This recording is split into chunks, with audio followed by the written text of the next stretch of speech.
Fala galera, beleza? Professor Ferdinando aqui na área e na aula de hoje vamos falar sobre a tangente no ciclo trigonométrico, bora lá?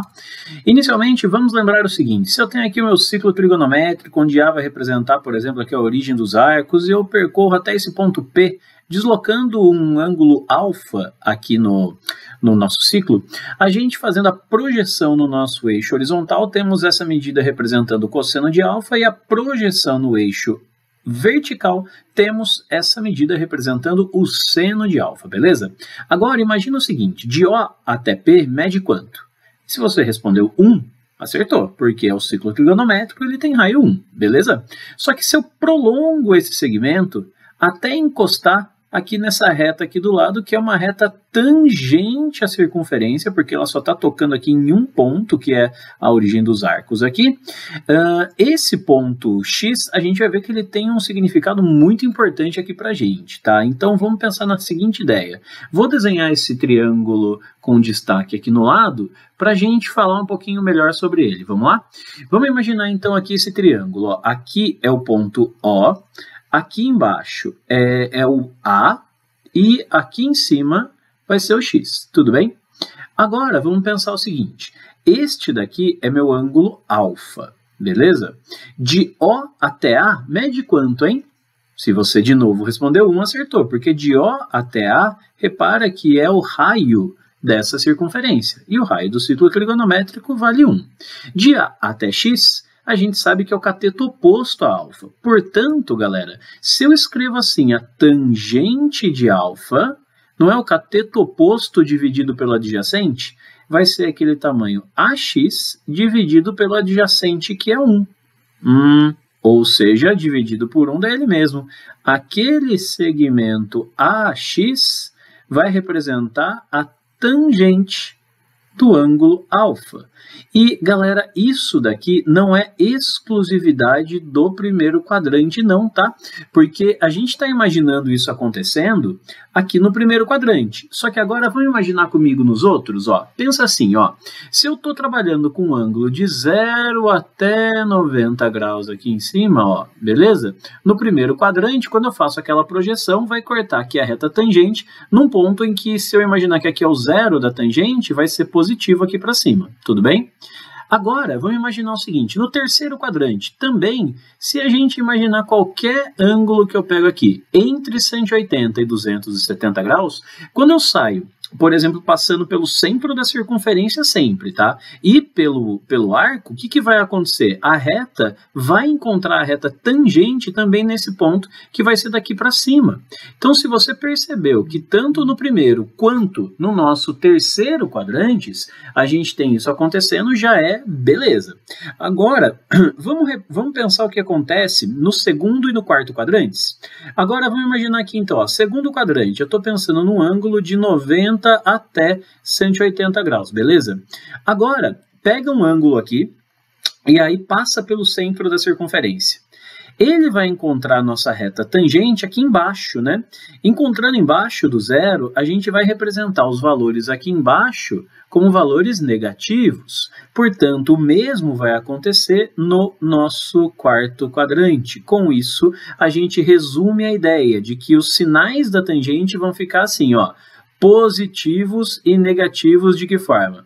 Positivos em quais quadrantes? No primeiro e no terceiro. Vamos lá, então, positivo, primeiro e terceiro. E negativo em quais quadrantes?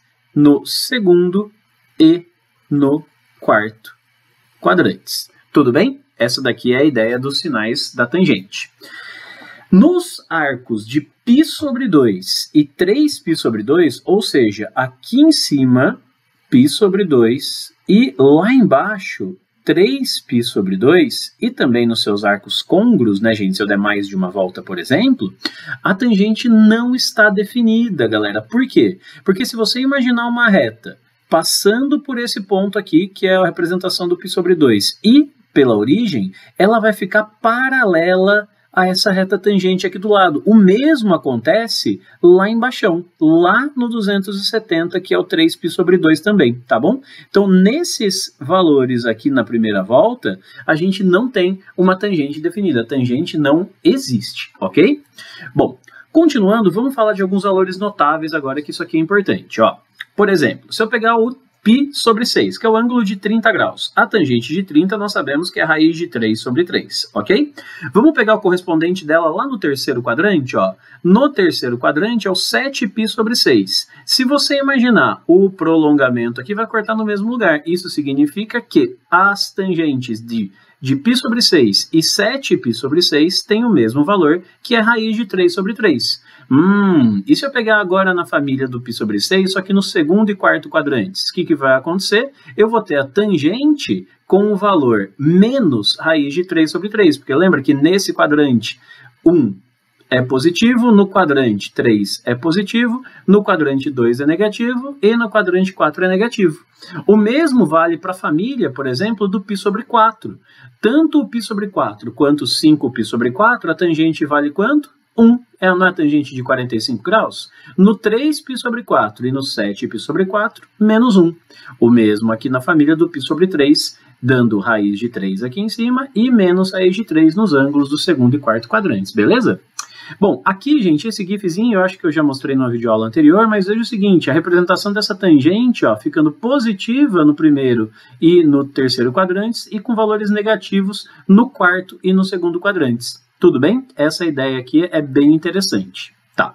Uma coisa importante para a gente finalizar é o seguinte, ó.